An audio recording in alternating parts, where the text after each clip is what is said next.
Hello everyone, I welcome to study Santosh Dhawan.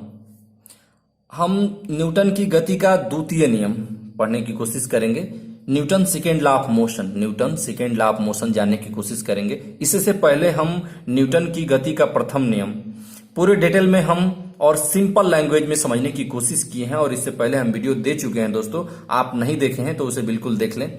और हम Newton की गति का द्वितीय नियम समझेंगे, लेकिन हम इससे पहले इसके परिभाषाओं को समझ लेते हैं कि इसकी परिभाषाएं क्या कर रही हैं। देखिए दोस्तों, न्यूटन की गति का द्वितीय नियम, Newton second law of motion. देखिए इस नियम के अनुसार किसी निकाय पर आरोपित बाह्य बल उस निकाय के संवेग में परिवर्तन की दर के बराबर होता है, तथा यह संवेग में परिवर्तन आरोपित बल की दिशा में होता है। दोस्तों, आप समझने की कोशिश करिए कि यह बल कौन सा है। संवेग में परिवर्तन की दर है, यही है। देखिए यही इसका टेक्निकल फॉर्म है, इस परिभाषा का यही टेक्निकल फॉर्म है। संवेग में परिवर्तन की दर को, यही न्यूटन का सेकेंड लॉ है और यही ये बल है।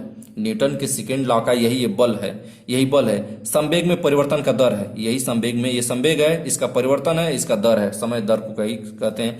अब देखिए अर्थात यहां से बल का व्यंजन प्राप्त होता है, यही बल का व्यंजन प्राप्त होगा। अभी हम इसको निकाल के दिखाएंगे। एक बात और समझ लेते हैं, ये इसकी दिशा के बारे में बात कर रहा है कि इसकी दिशा क्या होगी।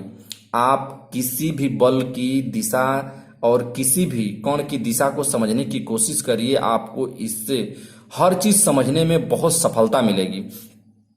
देखिए हम समझते हैं, संवेग में परिवर्तन आरोपित बल की दिशा होती है। देखिए ये संवेग है, P बराबर एम भी डेल एम भी, तो ये V2 माइनस V1 है, अर्थात इसका मतलब कि V2 अधिक है। तो V2 का जो वेग होगा वही संवेग का वेग होगा, वही संवेग का वेग होगा, अर्थात वही हमारे बल का वेग होगा, वही हमारे बल का वेग होगा। आप समझने की कोशिश करिए कि ये संवेग है, P है और P बराबर डेल एम भी है। तो डेल एम भी को हम कहते हैं V2 minus V1, M V2 minus V1 मतलब वेग में परिवर्तन हुआ है। और वेग कौन सा अधिक है? V2 अधिक है। इसका मतलब कि जो संवेग का वेग है ये V2 की दिशा में होगा, तो अर्थात हमारे बल का दिशा क्या होगा? वही जो संवेग होगा, अर्थात V2 की दिशा में हमारा क्या होगा? बल की दिशा होगी। चलिए दोस्तों, और इसको थोड़े से हम टेक्निकल फॉर्म में लिख देते हैं। ये संवेग को हमने और इसको तोड़ दिए, एम भी में लिख दिए दोस्तों। आप जानते हैं कि P बराबर एम भी होता है, संवेग में इसको तोड़ दिए तो F बराबर डी एम भी अपन डी टी। और इसको थोड़े से इसका हम और इसके जो डिफ्रेंशिएट कर दिए, अर्थात इसका अवकलन कर दिए। देखिए हम अवकलन कैसे करते हैं, जब दो पद दिए होते हैं, आप इसे जानते भी होंगे और नहीं भी जानते हैं तो आप बस थोड़ा सा समझ लीजिए कि अवकलन कैसे करते हैं। देखिए अवकलन करते हैं, जैसे दो पदों का जब दो पद में गुणनखंड के रूप में दिया हो तो इसका अवकलन करते हैं प्रथम पद इंटू दूसरे पद का अवकलन प्लस द्वितीय पद इंटू प्रथम पद का अवकलन। यही हो गया इसका अवकलन। अब देखिए हम थोड़े से इसमें कुछ को हम देखते हैं, कंडीशन लगाते हैं। और एक बात समझने की कोशिश करें दोस्तों, अवकलन में कांस्टेंट, यदि कोई पद कांस्टेंट है, जिसकी वैल्यू कांस्टेंट है, उसका अवकलन शून्य होता है। जैसे यम कांस्टेंट है तो यदि इसका हम अवकलन करेंगे तो इसका अवकलन शून्य हो जाएगा। कोई भी पद यदि आप नियत मान लेते हैं कि ये कांस्टेंट है तो उसका अवकलन समझ लीजिए कि शून्य हो जाएगा। कांस्टेंट का अवकलन शून्य होता है। अब देखिए यहां पर किया गया है, यदि हम यहां मान लेते हैं कि यम कांस्टेंट है, नियत है, देन तब dm बटा dt जीरो हो जाएगा।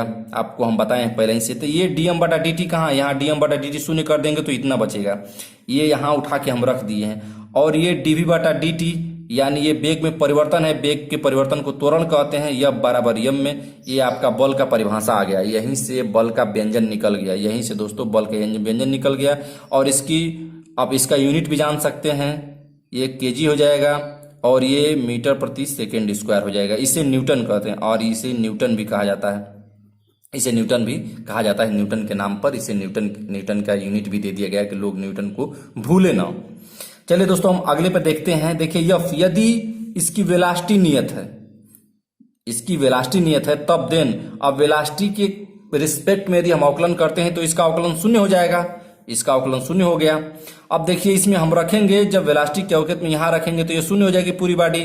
तो यहां पर देखिए F बराबर V हो जाएगा और V dm बटा dt। तो देखिए ये लिखा गया F बराबर V dm बटा dt, इतना हो गया। अब देखिए, अब यहां पर आप समझने की कोशिश करिए, ये फॉर्मूला आपको बहुत कम मिलेगा, लेकिन इससे सवाल देखने को पेपर में मिल जाते हैं। कॉम्पिटिटिव एग्जाम हो चाहे जो भी कॉम्पिटिटिव एग्जाम आप देते हैं, अक्सर ऐसे क्वेश्चन पूछ देते हैं और लड़के अक्सर इसमें कंफ्यूज हो जाते हैं कि ये कहां से डाटा दे दिया। इस पर हम एक एग्जाम्पल भी लिए हैं और आपको क्वेश्चन हल करना होगा, आप देखिएगा उसे। इसका प्रयोग कहाँ करते हैं, जैसे ये फॉर्मूला जो दिया गया, इसका प्रयोग कहाँ करते हैं आपको हम बता दें कि जैसे आप ये फुहारा, जैसे आप पार्क में जाते हैं, कभी देखते हैं वहां से फुहारा निकलता है, वहां पर अक्सर इसका प्रयोग किया जाता है, वहां से गणना की जाती है। चाहिए राकेट प्रणोदन, जैसे राकेट को छोड़ा जाता है तो उससे द्रव्यमान में परिवर्तन होता है, उसका टुकड़ा मतलब उसमें से जो फर्स्ट स्टेप है उसमें ज्वलन होता है वो नीचे गिरता है और उसमें द्रव्यमान कम होता जाता है दोस्तों। तो यही देखिए यहाँ द्रव्यमान घट रहा है, इसकी वेलोसिटी तो सेम है लेकिन इसका द्रव्यमान घट रहा है दोस्तों। द्रव्यमान के रिस्पेक्ट में इसको आकलन किया गया, यानी कि द्रव्यमान घट बढ़ रहा है। तो वही राकेट प्रणोदन में जब किया जाता है, राकेट को छोड़ा जाता है तो उससे जो उसमें जलने वाले पार्ट होते हैं वो टूट टूट के नीचे, मतलब उनको स्टेप वाइज छोड़ा जाता है, गिराया जाता है कि हाँ इसका स्टेप जल गया तो नीचे गिर जाएगा। तो इसका मतलब कि द्रव्यमान में परिवर्तन हो रहा है। अर्थात आप कुछ चीजें समझने की कोशिश किए, दो चीजें नोट करेंगे, एक यहां से ये निकल के आया और एक ये चीजें निकल के आई हैं। आप इससे तो बहुत सारे सवाल हल किए होंगे, लेकिन इस पे एक हम सवाल रखे हैं। हम चाहते हैं दोस्तों, देखिए ये सवाल दिया गया है, हम चाहते हैं कि आप वीडियो को पॉज करें, यानी वीडियो को स्टॉप करें और इस सवाल को आप अटेम्प्ट करें और देखें कि हम सवाल सही लगा रहे हैं कि गलत लगा रहे हैं, सवाल हमको आ रहा है कि नहीं आ रहा है। फिलहाल हम यहाँ पे इस क्वेश्चन को लगाएंगे। देखिए पहले सवाल को हम पढ़ लेते हैं कि सवाल क्या रहा है।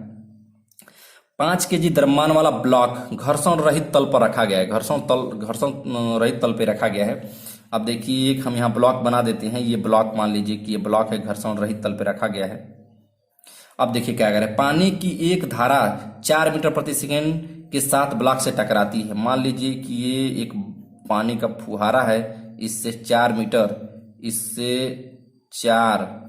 मीटर प्रति सेकेंड से टकरा रही है, ठीक ना। ये ब्लॉक 5 kg का है। अब देखिए क्या कह रहा है, आगे देखिए कह रहा है कि धारा प्रवाह की दर, यही समझने की कोशिश करिए। धारा प्रवाह की दर 3 kg प्रति सेकेंड दिया है। ये क्या दिया है, यही दोस्तों दिया है। देखिए ये यम बराबर तो आपका दे दिया है 5 kg। अब देखिए और वेग दे दिया है, वेलोसिटी 4 मीटर प्रति सेकेंड, 4 मीटर प्रति सेकेंड दे दिया है। अब देखिए ये dm बटा dt दिया है, आप इसे समझने की कोशिश करिए। धारा प्रवाह की दर, ये धारा प्रवाह की दर है, देखिए 3 kg प्रति सेकेंड दिया है। आप यहीं से सवाल को हल कर लेंगे बिल्कुल आसानी से। अब इसमें क्या गणना करें, ब्लॉक के प्रारंभिक त्वरण की गणना कीजिए। आप देखिए घर्षण रहित ब्लॉक इस पे रखा गया है और जब ये फुहारा इतने वेग से मारेगा तो ये जो ब्लॉक है ये आगे की दिशा में बढ़ेगा, ये टर्न होगा, इस दिशा में जाएगा, दौड़ इस दिशा में मतलब आगे जाएगा। तो ये कितने, इसका त्वरण कितना है, प्रारंभिक त्वरण पूछ रहा है, तो हम निकाल लेंगे। देखिए यहाँ से बिल्कुल हम आसानी से निकाल लेंगे। देखिए ये हम रखेंगे यहाँ से F बराबर इक्वल टू V dm बटा dt। अब देखिए यहाँ V पता है 4 यूनिट हो गया, ये कितना है 3 है, ये 3 चौको 12 न्यूटन हो गया। यहाँ से हमारा F बराबर 12 निकल गया। अब हम जानते हैं देखिए कि F बराबर m में होता है, m इंटू ए होता है। अब ये हमारा बल 12 हो गया है और m हम पता है कि 5 kg का, ये 5 kg का ये टुकड़ा है और हमको a निकालना है। और 5 a इक्वल टू हम कर देंगे तो 12/5 और इसे हम भाग दे देंगे तो 5 दूना के 10 और 5 चौको 20। हमारा यानी त्वरण कितना हो जाएगा 2.4 मीटर प्रति सेकेंड स्क्वायर। आप समझने की कोशिश करिए दोस्तों कि 2.4 मीटर प्रति सेकेंड स्क्वायर हो जाएगा। आई होप कि दोस्तों ये वीडियो आप लोग को पसंद आ रही होगी। धन्यवाद दोस्तों।